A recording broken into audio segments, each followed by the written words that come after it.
been made aware by our intelligence community that the ISIS-K, an arch enemy, the Taliban, people who were freed when both those prisons were opened, has been planning a complex set of attacks on United States personnel and others. Those two prisons were opened by the Taliban. When we left, the Taliban went in and freed thousands of their arch enemy, ISIS, from prison. Why? Aha! There has been complete unanimity from every commander on the objectives of this mission and the best way to achieve those objectives. He was lying to me. I would tell 500 lies and I would tell 500 more just to be the man who lies 1,000 times and shows up at your door.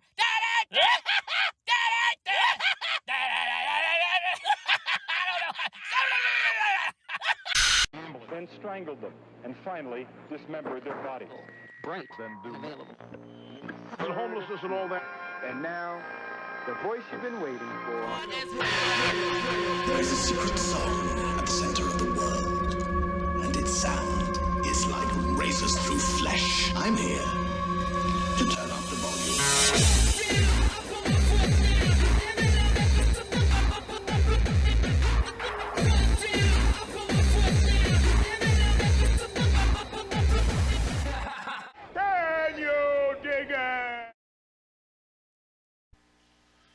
To those who carried out this attack,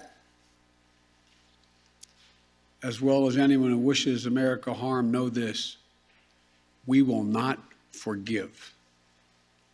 We will not forget. We will hunt you down and make you pay. I will defend our interests and our people with every measure at my command. The lie detector determined that was a lie. Ladies and gentlemen, they gave me a list here. The first person I was instructed to call on was Kelly O'Donnell of NBC. They gave me a list and instructed me who to call on. That right there tells you that he's not in charge of a fucking thing. He's not even in charge of wiping his own ass.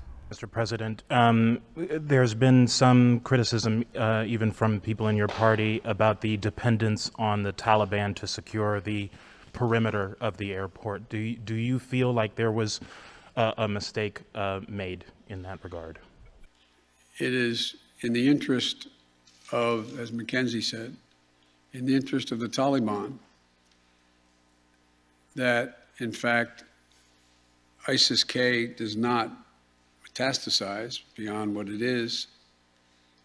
The major things we've asked them: moving back the perimeter, giving more space between the wall, stopping vehicles from coming through, etc., searching people coming through. It is not what you'd call a tightly commanded, regimented operation like the U.S. is, the military is. But they're acting in their interest. No one trusts them. We're just counting on their self-interest to continue to generate their activities. And it's in their self-interest that we leave when we said, and that we get as many people out as we can. If it's not a very tightly commanded, regimented operation, then I would say it was a mistake to put them in charge. Who really gives a shit what their self-interest is or whether we can trust them? I'll take a few more questions, but you, sir. I wanted to ask you, okay. You say that what America says matters. What do you say to the Afghans who helped troops who may not be able to get out by August 31st? I say we're going to continue to try to get you out. It matters.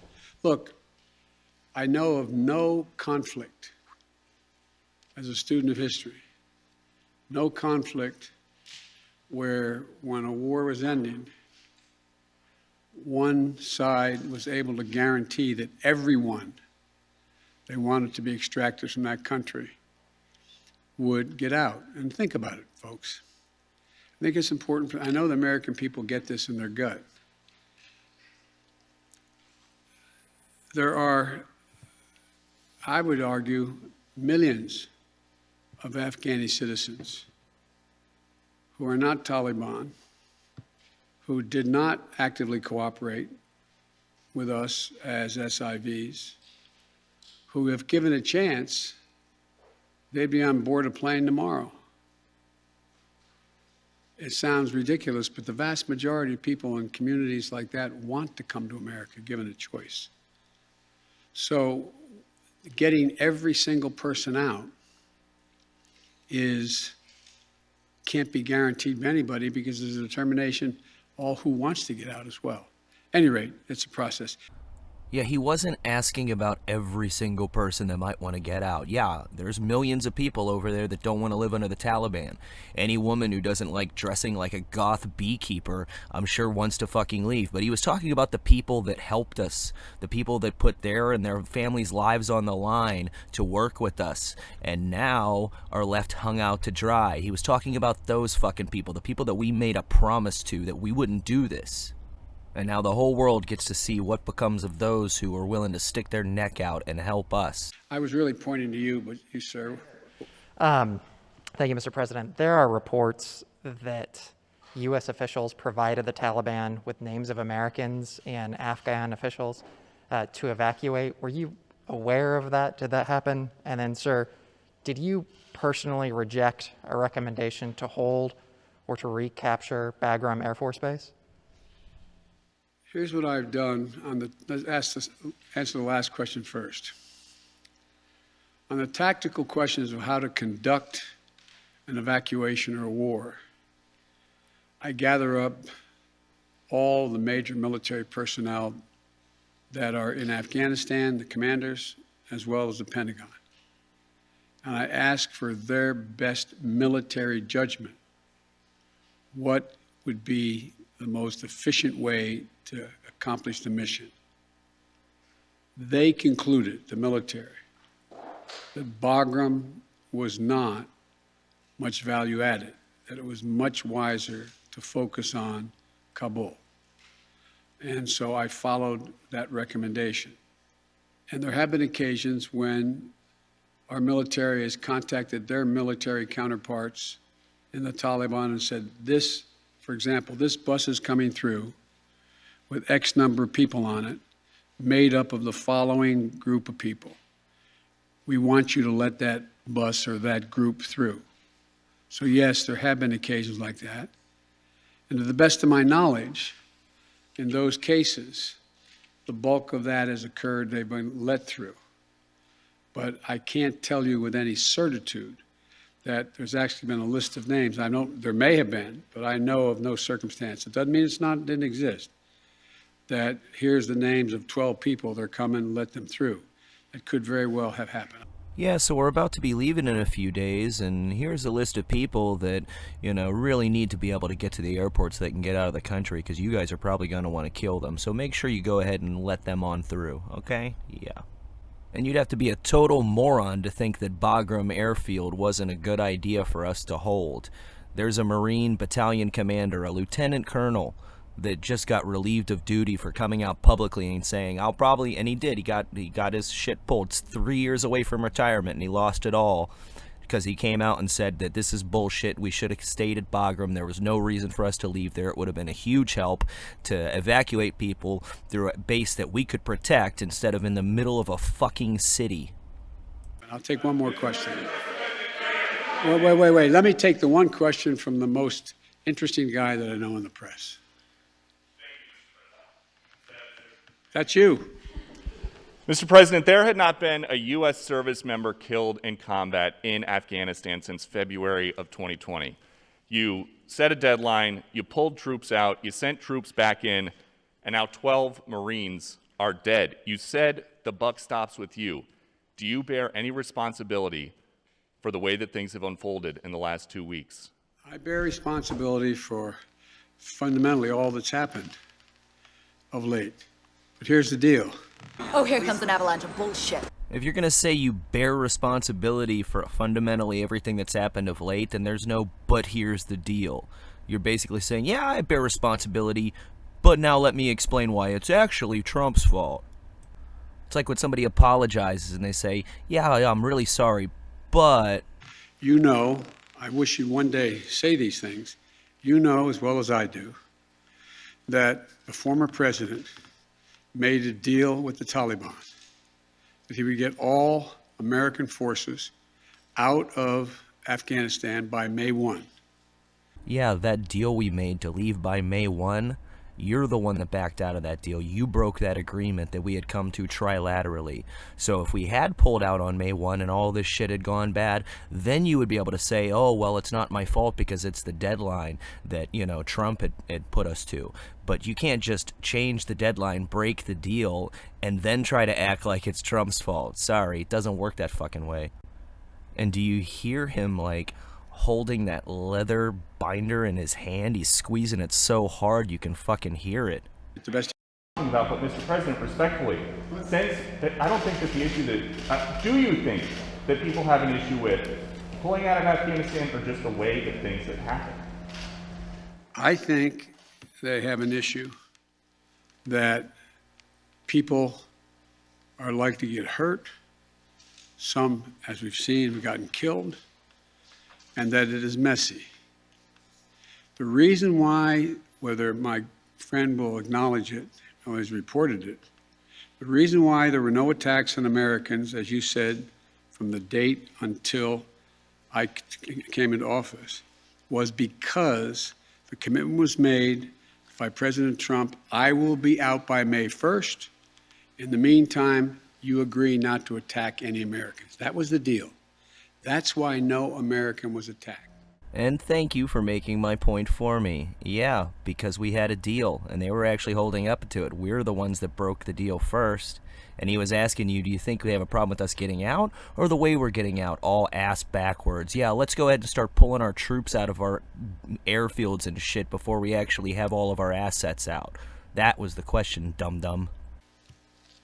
Imagine where we'd be if I had indicated on May the 1st I was not going to renegotiate an evacuation date. We were going to stay there. I'd have only one alternative: pour thousands of more troops back into Afghanistan to fight a war that we had already won relative to why the reason we went in the first place. Imagine where we'd be if we'd have just gone ahead and left on May 1st like we'd agreed, like the military had been planning to do, and not pushed it back to the end of August. Yeah, sure, the Taliban probably would have taken over, but the big thing was you probably wouldn't have been able to take credit for it like you have the past few months, or you're the one getting us out of our longest war. Is that what it was? It was so important for you to act like this was your fucking thing? Well, now it is, so own it.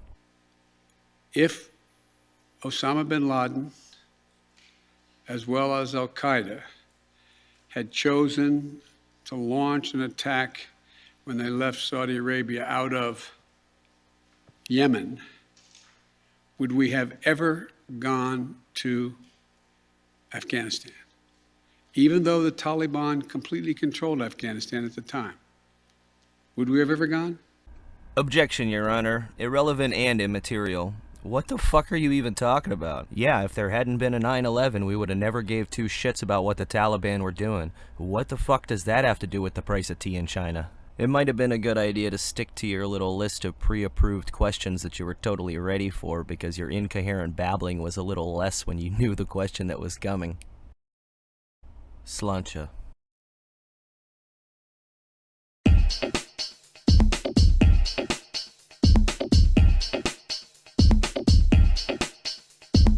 All I have in this world is my thoughts and my words, and I don't break them for no one. You understand? So say good night. So say good night to the bad guy. So say good night. So say good night to the bad guy. So say good night. night, so say good night to the bad guy. So say good night, so say good night to the bad guy. Come on. Come on.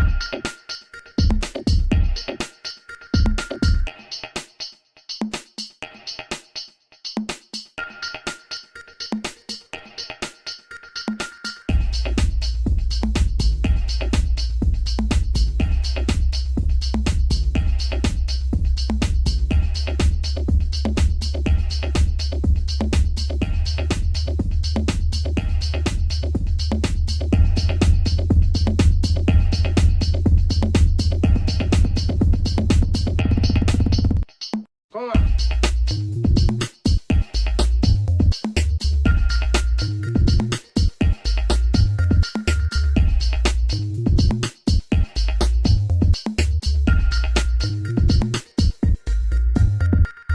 So say good night, so say good night to the bad guy. So say good night, so say good night to the bad guy. So say good night, so say good night to the bad guy.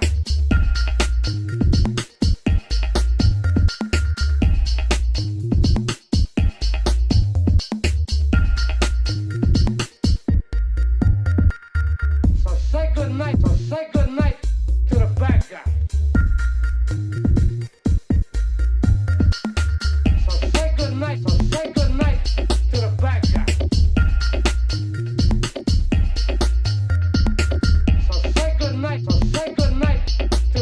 guy. So say good night, so say good night, so say good night to the bad guy.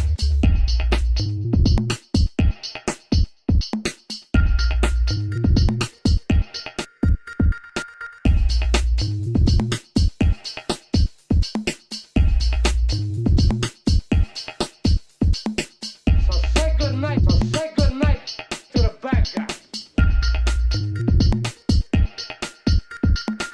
So say good night, so say good night, so say good night to the bad guy.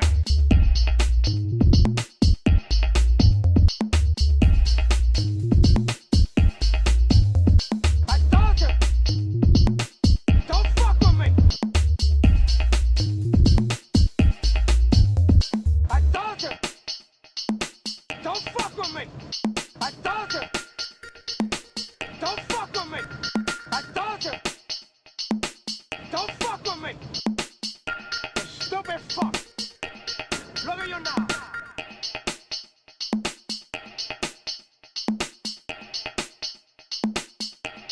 Look at you now.